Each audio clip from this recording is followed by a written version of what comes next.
Imagine a world that disappears in a matter of minutes, swept away by a mistake. What if I told you that this apocalyptic nightmare was averted by just one man with a single no? Is he?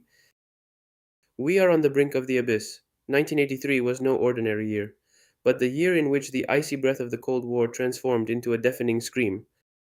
A scream that almost engulfed all of humanity.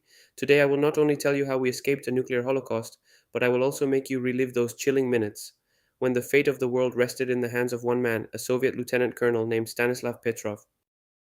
I will reveal to you the crushing weight of her decision and why her quiet courage is a lesson we should never forget.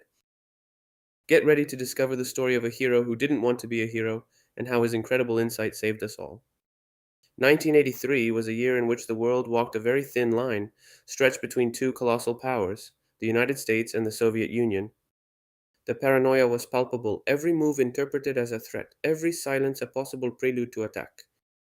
Both superpowers had nuclear arsenals so vast that they could destroy the planet several times over, and the doctrine of mutually assured destruction was a macabre balance that kept everyone on tenterhooks. A spark, a misunderstanding, and everything could have ended. Tensions were running high, fueled by aggressive speeches, military exercises simulating nuclear war scenarios, and the constant specter of espionage. Every day, the possibility of all out conflict was a concrete reality, whispered in secret corridors and anxiously discussed in homes. In this climate of terror, in a secret bunker in Serpukhov 15, not far from Moscow, there was a man, Stanislav Evgrafovich Petrov. He was a lieutenant colonel in the Soviet Air Force, but at the time he was in charge of the Missile Early Warning Command Center, a task that made your blood run cold. His job, staring at monitors, not movie or video game screens, but displays displaying raw data from a network of satellites and ground-based radars designed to detect impending US nuclear missile launches. It was the Soviet Union's watchful eye, the first line of defense, the last bastion between a precarious peace and global annihilation. Every flash, every signal was a potential harbinger of death. The clock showed the early morning hours of September 26, 1983. The air in the bunker was heavy, thick with cigarette smoke and constant tension. Stanislav Petrov, a man of almost 45 with a face marked by tiredness and years of service in that claustrophobic place, was on duty. He sat at his desk, his eyes fixed on the monitors, a nerve-wracking routine that had lasted for years, but tonight that routine was about to be shattered into 1,000 pieces. Suddenly, a sharp, piercing sound pierced the silence. It wasn't a routine alarm, it wasn't a simulation. It was the sound everyone feared, the sound that heralded the end. On the main monitor, the word START appeared in bright red, followed by a launch signal. The Soviet satellites had detected something unimaginable. One missile, then two, then three, then four, and finally five intercontinental ballistic missiles, launched from American soil, were en route to the Soviet Union. The numbers flashed frantically, madly, a macabre dance of digits screaming, "Apocalypse!" The system, designed to be foolproof, was screaming to Petrov and his team that a nuclear attack had begun. The sirens in the bunker shrieked, deafening, as the other officers around him fidgeted, some in panic, some in anger. The protocol was clear, set in stone. If the Soviet Union were attacked, it had to respond, immediately, without hesitation. Petrov's heart began to pound in his chest, a mad drum ringing in his ears. His hands were sweating, his stomach was twisting. All his training, every single rule, demanded that he act, to transmit the alarm to his superiors, who would then inform the Soviet leader, Yuri Andropov. And once Andropov was informed, the response would have been almost automatic, a full-scale nuclear counterattack, a rain of fire that would have annihilated the United States and in the process doomed the entire world. But as the sirens wailed and other officers insisted on immediate action, something wasn't right in Petrov's mind. A disturbing anomaly, only five missiles, five intercontinental ballistic missiles, why only five? A full-scale attack by the United States, a nation with thousands of nuclear warheads, would have required the launch of hundreds, if not thousands, of missiles.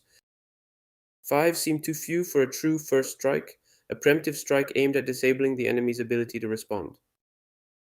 In that moment of chaos, with the history of humanity hanging by a thread, Petrov faced an impossible choice.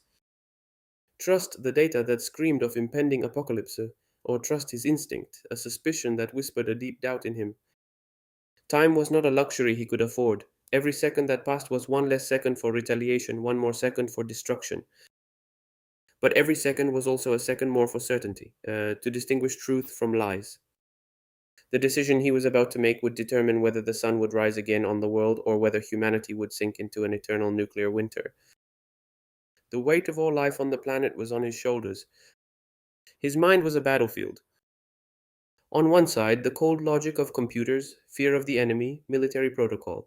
On the other, a subtle but insistent inner voice telling him everything was wrong. If we launch our missiles and it's a false alarm, he thought, we will have started World War III based on a technical error. We would have condemned billions of people. The consequences were unthinkable, the end of civilization, of life as we knew it. But there was also the other side of the coin, an equally terrifying doubt. What if I'm wrong? If this were a real attack and my hesitation prevented my country from defending itself, I would be responsible for the destruction of my homeland. Etc. The pressure was unbearable. His subordinates clamored for him to report the alarm, but Petrov did not budge. With shaking hands but a firm calm born of desperation, Petrov ignored the deafening screams of the sirens and the pleas of his colleagues. He broke every protocol, every rule, every implicit order. He failed to report the alarm as an imminent attack. Instead, it declared a system malfunction, an autonomous decision that had no basis in the data its monitors were displaying. It was a lie, a violation of procedure, but also the greatest act of courage imaginable. He simply waited, waiting for time to pass, for the missiles, if real, to arrive, or for the truth to come out. What seemed like an eternity was, in reality, just a handful of minutes, the longest and most difficult in human history. And then silence. The sirens with an electronic hiccup died down, the red numbers on the monitors faded, no impact, no explosion, no nuclear fire. The warning was, as Petrov had guessed, a mistake.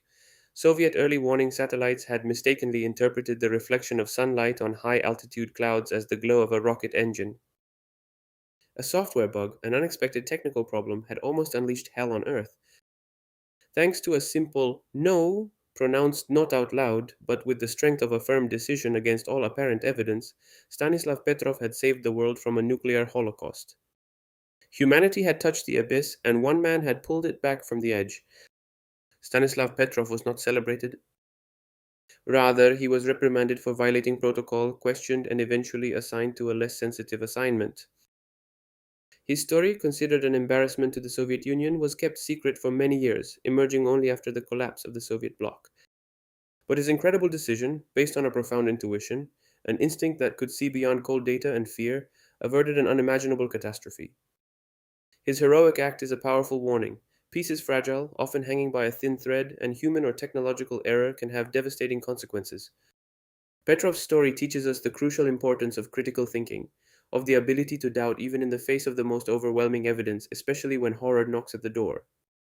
The world, unaware, had continued to spin while one man had fought and won the most important battle ever in an underground bunker, alone.